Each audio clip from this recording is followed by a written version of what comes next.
தந்தை, மகன், தூய ஆவியாரின் பெயராலே ஆமேன்.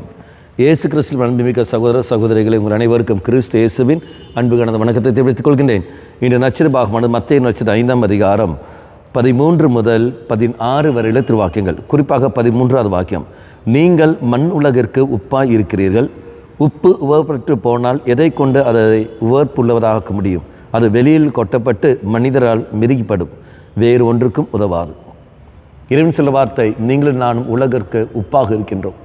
உப்போட தன்மை நமக்கு எல்லோருக்கும் தெரியும். ஒன்று, அது தூய்மைப்படுத்தும். ரெண்டாவது, அது பாதுகாக்கும். மூன்றாவது, அது ருசியை தரும். நீங்களும் நானும் மற்றவர்களுக்கு ருசியாக இருக்க வேண்டும்.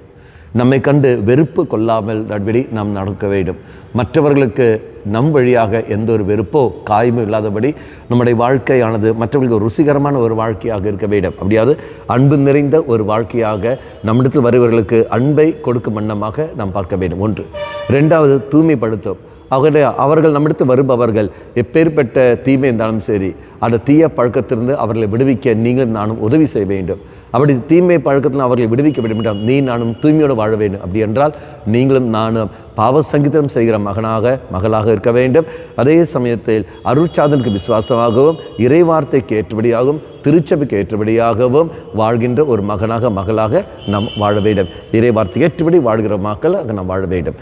மூன்றாவது, நாம் பார்க்கின்றோம் பாதுகாக்கும். அப்போ நம்மிடம் ஒப்படைக்கப்பட்ட மக்களுக்கு நாம் பாதுகாப்பு கொடுக்க வேண்டும். பாதுகாக்க கூடவே நம்முடைய கடமை.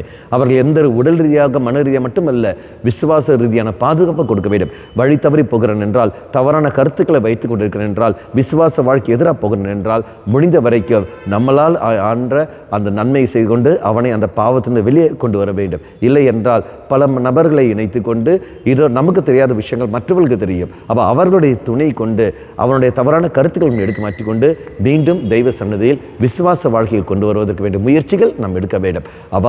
அவ்வாறே நாம் கைவிடக்கூடாது. நீ போ, எக்கடி வேணா போ என்று சொல்லக்கூடாது. ஆகவே அது எங்கே ஆரம்பமாகும்? இதெல்லாமே குடும்பத்தில் ஆரம்பிப்போம். குடும்பத்தில் ஆரம்பிப்போம். தெய்வ சன்னதியில் மன்றாடுவோம். அம்மா மாதாவே, தெய்வ மாதாவே, எங்கள் மாதாவே நன்னையே, விசேஷமாக நாங்களும் உப்பாக மாற உண்மை போலவே உப்பாக இருக்க கிருபை தந்தலும். தந்தை, மகன், தூய ஆவியாரின் பெயராலே ஆமேன்.